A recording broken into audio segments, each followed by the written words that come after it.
तो हम लोग बात करेंगे रेस्पिरेटरी वॉल्यूम एंड कैपेसिटीज की।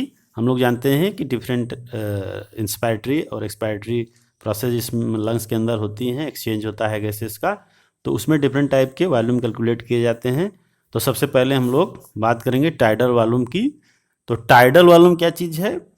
टाइड, जैसे कि एक बार में कितना कोई टाइड आ रही है चली जा रही है, जैसे कि सी के अंदर टाइड्स आती हैं जाती हैं, तो उसी तरह हमारे अंदर लंग्स में भी एयर की एंट्री हो रही है और एक्सपेल हो रहा है। तो एक नॉर्मल जो वॉल्यूम होता है, वॉल्यूम ऑफ एयर इंस्पायर्ड और expired during a normal respiration. Normal respiration में, एक नॉर्मल रेस्पायरेशन में कितनी एयर लंग्स के अंदर आ रही है और बाहर जा रही है। नॉर्मली से हम बैठे हुए हैं, बहुत कोई वर्क नहीं कर रहे हैं, और एक नॉर्मल ब्रीदिंग हो रही है, उस टाइम पे जितनी एयर इंस्पायरेशन और एक्सपायरेशन होता है उसको हम लोग बोलते हैं टाइडल वॉल्यूम। तो वो कितना होता है? 500 ml। तो 500 ml जो 500 मिलीलीटर एयर हम लोग इंस्पायर या एक्सपायर करते रहते हैं नॉर्मल लाइफ में, नॉर्मल ब्रीदिंग में। इसके बाद हम लोग, और अगर हेल्दी मैन को पर मिनट निकालें तो इसी में आप इसमें जो ब्रीदिंग रेट है उससे जब कैलकुलेट करेंगे तो आएगा करीब 6000 to 8000 मिलीलीटर पर मिनट, है ना। तो ब्रीदिंग रेट हमारा कितना हो जाएगा? 12 to 16 मतलब 12 to 16 पर मिनट हमारी ब्रीदिंग रेट होती है। एक बार में हम लोग एक मिनट में जो सांस कितनी बार लेते हैं? 12 से 16 बार, 12 to 16। तो उसी हिसाब से 6000 to 8000 पर मिनट होगा एक्सचेंज। लेकिन नॉर्मल एक बार में जो ब्रीदिंग में एयर इंस्पायर और एक्सपायर होती है एक नॉर्मल हेल्दी पर्सन में, वो 500 ml होती है। इसके बाद हम लोग बात करेंगे inspiratory reserve volume. Inspiratory reserve volume, terms को आप ध्यान दीजिएगा। इंस्पायरेटरी रिजर्व वॉल्यूम, ठीक है, IRV। तो ये क्या चीज़ होता है? इंस्पायरेटरी रिजर्व वॉल्यूम का मतलब, नॉर्मली तो 500 एयर हम लोग इंस्पायर या एक्सपायर करते हैं, लेकिन इसके अलावा भी हम कुछ, अगर हम लोग फोर्सफुली इंस्पायर कर सकते हैं, कहते हैं ना सांस, गहरी सांस खींचिए, तो जब गहरी सांस हम लोग खींचते हैं तो उसको बोलते हैं इंस्पायरेटरी रिजर्व वॉल्यूम। जो एक्स्ट्रा एयर अंदर जा रही है उसको हम लोग बोलेंगे इंस्पायरेटरी रिजर्व वॉल्यूम। और ये कितना हो सकता है? 2500 से 3000 तक, है ना, या 2500 to 30,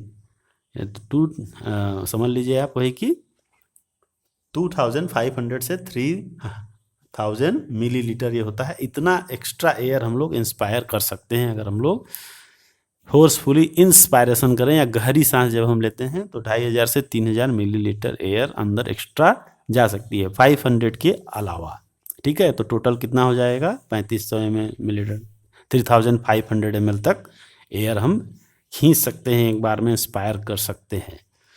अगर हम मान लीजिए नॉर्मल ब्रीदिंग कर रहे हैं, ठीक है, और कई बार हम लोग थोड़ा सा एक्स्ट्रा एयर बाहर निकालते हैं, जो इंस्पायरेटरी वॉल्यूम है, जो टाइडल वॉल्यूम है वो 500 है, लेकिन उसके अलावा कुछ एयर लंग्स में होती है जिनको कि हम लोग फोर्सफुली निकाल सकते हैं, ठीक है। तो उसको हम लोग एक्सपायरेटरी रिजर्व वॉल्यूम कहते हैं, माने एक्सपायरेशन कर सकते हैं कुछ एक्स्ट्रा एयर का, है ना। तो additional volume of air a person can expire by a forceful expiration. Breathing हम नॉर्मल ही कर रहे हैं ना, इंस्पायरेशन नॉर्मल है लेकिन एक्सपायरेशन फोर्सफुली है, ठीक है। हम बैठे नॉर्मल, जोर से बाहर को सांस फेंकें तो उसमें क्या होगा? नॉर्मल 500 तो वॉल्यूम जो होता है वो अलग है, इसके अलावा कुछ एयर हम और निकाल सकते हैं लंग्स से, वो होती है करीब 1000 to 1100। इसको हम लोग बोलते हैं एक्सपायरेटरी रिजर्व वॉल्यूम, है ना। इसमें बिना फोर्सफुल इंस्पायरेशन किए हम जितना एक्स्ट्रा एयर बाहर निकाल सकते हैं वो क्या होगा? हमारा एक्सपायरेटरी रिजर्व वॉल्यूम, ठीक है। इसके बाद रेजिडुअल वॉल्यूम है। रेजिडुअल वॉल्यूम का मतलब है कि कुछ वॉल्यूम सारे, अगर हम फोर्सफुली एक्सपायरेशन करते हैं, अगर हम फोर्सफुली एक्सपायरेशन करते हैं, इसके बावजूद कुछ एयर लंग्स में हमेशा रहती है, उसको हम किसी भी तरह निकाल नहीं सकते हैं, ठीक है, नहीं तो लंग्स कोलैप्स कर जाएगा। तो इस एयर को हम लोग बोलते हैं रेजिडुअल वॉल्यूम। रेजिडुअल का मतलब आप समझते होंगे, जो बिल्कुल एक्स्ट्रा हो रही, जो शेष बची कुछ, वो उसको क्या आप हटा ही नहीं सकते हैं, वो तो डेथ होने के बाद ही निकलता है, तो उसको हम लोग बोलते हैं रेजिडुअल वॉल्यूम। वो होता है 1100 to 1200 मिलीलीटर, 1100 से 1200 मिलीलीटर यहाँ पे आप देख रहे हैं रेजिडुअल। ये मतलब वॉल्यूम ऐसा वॉल्यूम है जो लंग्स के अंदर हमेशा मौजूद रहेगा, चाहे हम कितना हो जोर लगा लें, लेकिन ये नहीं निकलती है। ये लंग्स के सर्वाइवल के लिए बहुत ज़रूरी है। अब इन्हीं सब वॉल्यूम्स को जोड़ करके कुछ और टर्म्स बनाए गए हैं, उसके बारे में हम लोग देखते हैं। तो इंस्पायरेटरी रिजर्व वॉल्यूम या समझ गए होंगे आप, जो फोर्सफुली इंस्पायरेशन में टाइडल वॉल्यूम के अलावा जो एयर होती है उसको हम लोग इंस्पायरेटरी रिजर्व करते हैं, और टाइडल वॉल्यूम के अलावा जो हम एक्स्ट्रा एयर बाहर निकाल सकते हैं उसको हम लोग एक्सपायरेटरी रिजर्व वॉल्यूम करते हैं। ये दोनों चीज़ आप समझ गए होंगे।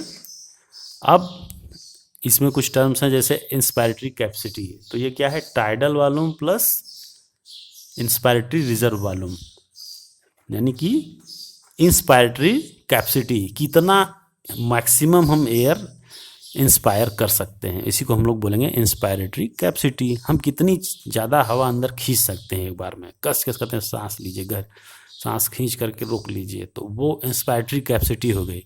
तो इसमें टाइडल वॉल्यूम तो 500 है ही, इंस्पायरेटरी रिजर्व वॉल्यूम जो हम एक्स्ट्रा एयर अंदर खींच सकते हैं वो दोनों मिला दिए, तो tidal volume plus inspiratory reserve volume is called inspiratory capacity. तो कितना एयर हम अंदर खींच सकते हैं, जिसका लंग जितना बेहतर होगा उतना अच्छी उसकी इंस्पायरेटरी कैपेसिटी होगी, और जिसका लंग्स कमज़ोर हो जाता है उसके अंदर ये इंस्पायरेटरी कैपेसिटी जो है उसकी कम हो जाती है। तो ये कितना होगा आपका 500 प्लस वही 3000 करीब, और इसमें आप ऐड कर लीजिए। तो इसमें इन दोनों को हमने जोड़ दिया, टाइडल वॉल्यूम प्लस ये दोनों जोड़ दिए, तो ये हो गया हमारा इंस्पायरेटरी कैपेसिटी। ठीक है, इसके बाद इसी तरह का दूसरा टर्म है एक्सपायरेटरी कैपेसिटी। तो एक्सपायरेटरी कैपेसिटी में आप एक्सपायरेटरी रिजर्व वॉल्यूम और टाइडल वॉल्यूम को जोड़ देंगे, तो टाइडल वॉल्यूम 500 तो है, उसके अलावा हम कितनी एयर निकाल सकते हैं वो हो गया एक्सपायरेटरी कैपेसिटी। नॉर्मल है कितनी कैपेसिटी हम मैक्सिमम एयर निकाल सकते हैं, है ना। तो ये दोनों उसी का बेहतर होगा जिसका लंग्स बढ़िया होगा, वो इंस्पायरेटरी कैपेसिटी उसकी बेहतर होगी। तो ये चीज़ फोर्सफुली हम कितना एक्स्ट्रा एयर ले सकते हैं या फोर्सफुली हम कितना एयर निकाल सकते हैं।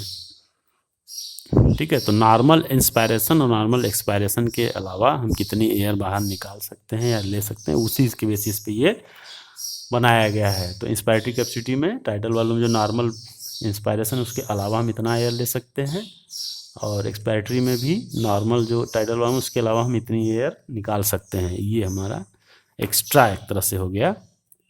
अब इसके बाद एक टर्म है फंक्शनल रेजिडुअल कैपेसिटी। तो volume of air that will remain in lungs after a normal expiration. तो नॉर्मली अब नॉर्मल टाइडल वॉल्यूम ही तो निकलेगा बाहर, इसके अलावा ERV जो लंग्स में एक्स्ट्रा एयर रहती है जो निकाल सकते हैं, तो उन दोनों को मिला के एक्सपायरेटरी कैपेसिटी बोलते हैं। तो इंस्पायरेटरी कैपेसिटी और एक्सपायरेटरी कैपेसिटी का मतलब आप टाइडल वॉल्यूम को इसके साथ जोड़ेंगे तो इंस्पायरेटरी कैपेसिटी हुई, टाइडल वॉल्यूम को इसके साथ जोड़ेंगे तो एक्सपायरेटरी कैपेसिटी हो गई, एक नॉर्मल टर्म, आप समझ गए। अब फंक्शनल रेजिडुअल कैपेसिटी की बात करते हैं। तो फंक्शनल रेजिडुअल कैपेसिटी का क्या मतलब हुआ, वॉल्यूम ऑफ एयर इसमें जो होगी वो होगी expiratory reserve volume plus residual volume. अब एक यहाँ नया टर्म आ गया रेजिडुअल वॉल्यूम, आप समझ गए होंगे, जो एक्स्ट्रा एयर जो लंग्स में से कभी नहीं निकल सकती है उसको हम लोग रेजिडुअल वॉल्यूम बोलते हैं। इसके साथ अगर हम एक्सपायरेटरी रिजर्व वॉल्यूम को ऐड कर दें तो जो हमें मिलेगा वो फंक्शनल रेजिडुअल कैपेसिटी होगा। इसको फंक्शनल रेजिडुअल कैपेसिटी कहते क्यों हैं, क्योंकि नॉर्मली इतनी एयर लंग्स में रहती है। ठीक है, नॉर्मली हम लोग जैसे इंस्पायरेशन एक्सपायरेशन कर रहे हैं तो इतनी एयर रहती ही है, इसीलिए इस टर्म को यहाँ दिया गया है। करीब 2300 मिलीलीटर ये होती है, जैसे नॉर्मली हम सांस ले रहे हैं तो इतनी एयर लंग्स में पड़ी रहती है, और इसी में से ये जो ERV है इसको हम फोर्सफुली एक्सपायरेशन करके निकाल सकते हैं ज़रूरत पड़ने पर, और नहीं ज़रूरत है तो इतना रहता है, ये हमेशा रहेगा। RV रिजर्व वॉल्यूम, रिजर्व का मतलब ही है reserve residual volume, sorry reserve volume ना कह के हम इसको रिजर्व भी कह सकते हैं, लेकिन ये रेजिडुअल वॉल्यूम है। तो ये रेजिडुअल वॉल्यूम इतना तो हमेशा रहेगा ही, इतना और रहता है नॉर्मली, जब चाहते हैं इसको एक्स्ट्रा हम निकाल सकते हैं। तो इस तरह से ये दोनों मिला के हम लोग फंक्शनल रेजिडुअल कैपेसिटी बोलते हैं। तो ये भी एक तरह का रेजिडुअल वॉल्यूम ही है, लेकिन ये फंक्शनल इसका नाम दे दिया गया है, बस इतना ही अंतर है। अब इन सबको मिला दें तो क्या बनेगा, जैसे tidal volume, inspiratory reserve volume और एक्सपायरेटरी रिजर्व वॉल्यूम सबको मिला दें तो क्या बोला जाएगा, वाइटल कैपेसिटी, है ना, लंग्स की वाइटल कैपेसिटी। ठीक है, तो वही हमने बात किया था कि लंग्स जिसका जितना बढ़िया होगा उसका ये चीज़ बढ़िया होगा, है ना। तो वो ज़्यादा एयर खींच भी सकता है, एक बार में ज़्यादा एयर छोड़ भी सकता है, एक्सपेल भी कर सकता है। तो total lung inspiratory reserve volume, expiratory reserve volume plus tidal volume, तो ये करीब कितना आएगा, 500, 3000 और 1200, करीब करीब 4700 मिलीलीटर आएगा। ये है वाइटल कैपेसिटी, मतलब लंग्स वाइटली, है ना, नॉर्मली तो नहीं कहेंगे, मैंने एक्स्ट्रा वर्क करके इतना एयर को निकाल सकता है या अपने अंदर रख सकता है। जैसे कि हम लोग कहें कि गहरी सांस लीजिए खूब और कस के छोड़िए बाहर को, जैसे हम लोग प्राणायाम में करते हैं, पूरी सांस लेते हैं अंदर, पूरी बाहर निकालते हैं, तो उस दौरान जितनी एयर का एक्सचेंज होता है वो वाइटल कैपेसिटी है। यानी खूब गहरी सांस लिया और खूब बाहर निकाल, पूरा निकाल दिया एकदम, जितना मैक्सिमम हुआ, तब वो वाइटल कैपेसिटी होगा। अब इसी वाइटल कैपेसिटी में अगर हम रेजिडुअल वॉल्यूम को जोड़ दें, जो कि लंग्स में रहती ही है, वो कभी निकल नहीं सकती, तो वो टोटल लंग कैपेसिटी हो जाएगा। बस इतना ही आपको समझना है। तो वाइटल कैपेसिटी वो कैपेसिटी है जो लंग्स में हम फोर्सफुली उसको एक्सचेंज कर सकते हैं, है ना, गहरी सांस लेना प्राणायाम वगैरह में, या फिर ब्रीदिंग में जब हम लोग करते हैं तो इस तरह के एयर इतना एक्सचेंज कर सकते हैं। इसी में अगर हम उस रेजिडुअल वॉल्यूम को मिला दें जो लंग्स में हमेशा रहती है, तो टोटल लंग्स मैंने लंग्स की टोटल कैपेसिटी वो हो गई, उतना वो कर सकता है। और वाइटल का मतलब जो फोर्स नॉर्मली, मतलब एक फंक्शनली हम उस चीज़ को कर सकते हैं, है ना। वाइटल का मतलब ही ये होता है कि कोई चीज़ लाइव है, सर्वाइवल के लिए ज़रूरी है, तो उसको हम लोग वाइटल बोलते हैं। तो इस तरह से ये आपका पूरा एक डिस्क्रिप्शन हो गया लंग्स के डिफरेंट कैपेसिटीज़ का। और जिसका लंग्स जितना बढ़िया होगा, ये सारी कैपेसिटी उनकी उतनी अच्छी होंगी। और जो स्मोकर्स हैं या जो डिजीज पर्सन हैं, या इवन आपके कोई उसको लंग्स की भयंकर डिजीज हो जाए, कुछ हो जाए, फाइब्रोसिस हो जाए, या कोई भी बीमारी चेस्ट में हो रही है, तो उसमें ये सब कैपेसिटीज आपकी कम हो सकती हैं। ऑक्सीजन वगैरह ये सब चीज़ें तमाम इसमें इफ़ेक्ट करती हैं इन चीज़ों को।